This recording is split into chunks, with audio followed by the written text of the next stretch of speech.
اعوذ باللہ من الشیطان الرجیم۔ سورۃ النساء مدنیہ، آیات 171 تا 176۔ اردو ترجمہ۔ بسم اللہ الرحمن الرحیم۔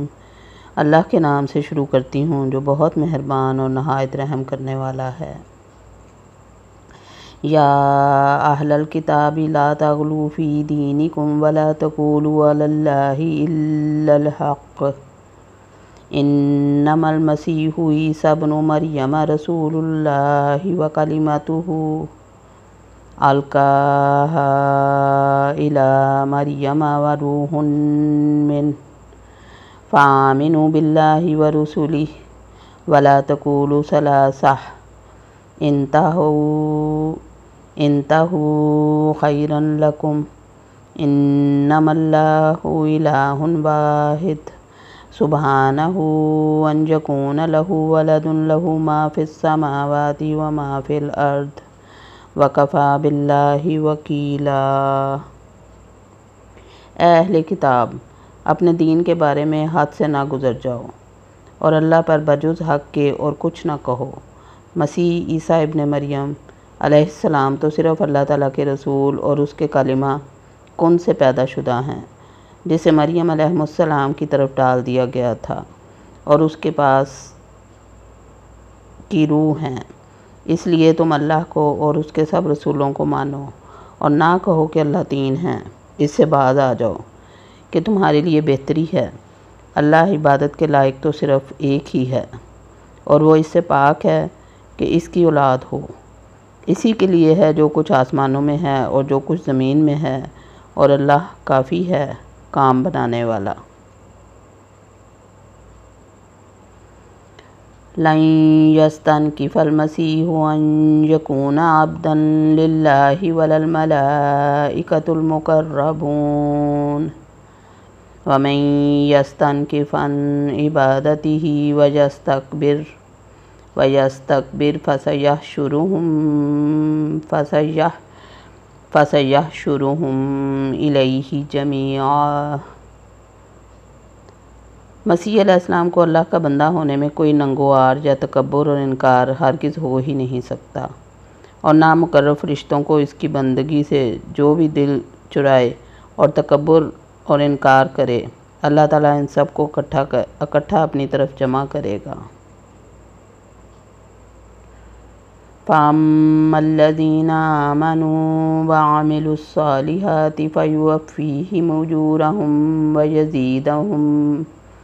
وَيَزِيدُهُمْ مِنْ فَضْلِهِ وَأَمَّا الَّذِينَ اسْتَنكَفُوا وَاسْتَكْبَرُوا فَيُعَذِّبُهُمْ عَذَابًا أَلِيمًا وَلَا يَجِدُونَ لَهُم مِّن دُونِ اللَّهِ وَلِيًّا وَلَا نَصِيرًا۔ پس جو لوگ ایمان لائے ہیں اور شائستہ اعمال کیے ہیں، ان کو ان کا پورا پورا ثواب عنایت فرمائے گا اور اپنے فضل سے انہیں اور زیادہ دے گا، اور جن لوگوں نے ننگوار اور سرکشی اور انکار کیا، انہیں المناک عذاب دے گا، اور وہ اپنے لیے سوائے اللہ کے کوئی حمایتی اور امداد کرنے والا نہ پائیں گے۔ یا ایھا الناس قد جاءکم برہان من ربکم وانزلنا الیکم نورا مبینا۔ اے لوگو، تمہارے پاس تمہارے رب کی طرف سے سند اور دلیل آ پہنچی، اور ہم نے تمہاری جانب واضح اور صاف نور اتار دیا ہے۔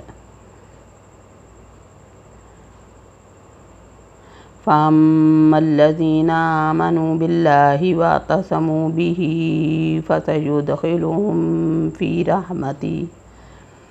رَحْمَةٍ مِّنْهُ وَفَضْلٍ وَيَهْدِيهِمْ إِلَيْهِ صِرَاطًا مُسْتَقِيمًا۔ پس جو لوگ اللہ تعالیٰ پر ایمان لائے اور اسے مضبوط پکڑ لیا، انہیں تو وہ عنقریب اپنی رحمت اور فضل میں لے لے گا، اور انہیں اپنی طرف کی راہ راست دکھا دے گا۔ یستفتونک قل اللہ یفتیکم فی الکلالہ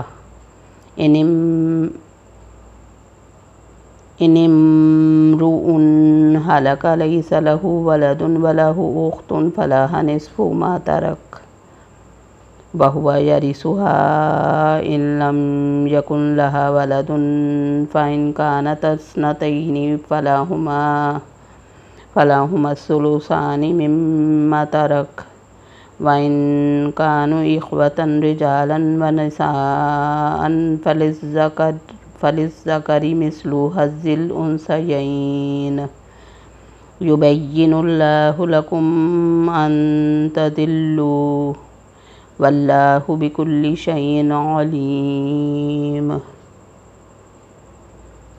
آپ سے فتویٰ پوچھتے ہیں، آپ کہہ دیجئے کہ اللہ تعالیٰ خود تمہیں کلالہ کے بارے میں فتویٰ دیتا ہے۔ اگر کوئی شخص مر جائے جس کی اولاد نہ ہو اور ایک بہن ہو تو اس کے لیے چھوڑے ہوئے مال کا آدھا حصہ ہے اور وہ بھائی اس بہن کا وارث ہوگا اگر اس کی اولاد نہ ہو۔ پس اگر بہنیں دو ہوں تو انہیں کل چھوڑے ہوئے کا 2/3 ملے گا، اور اگر کئی شخص اس ناطے کے ہیں، مرد بھی اور عورتیں بھی، تو مرد کے لیے حصہ ہے مثل دو عورتوں کے۔ اللہ تعالیٰ تمہارے لیے بیان فرما رہا ہے کہ ایسا نہ ہو کہ تم بہک جاؤ، اور اللہ تعالیٰ ہر چیز سے واقف ہے۔ صدق اللہ العظیم۔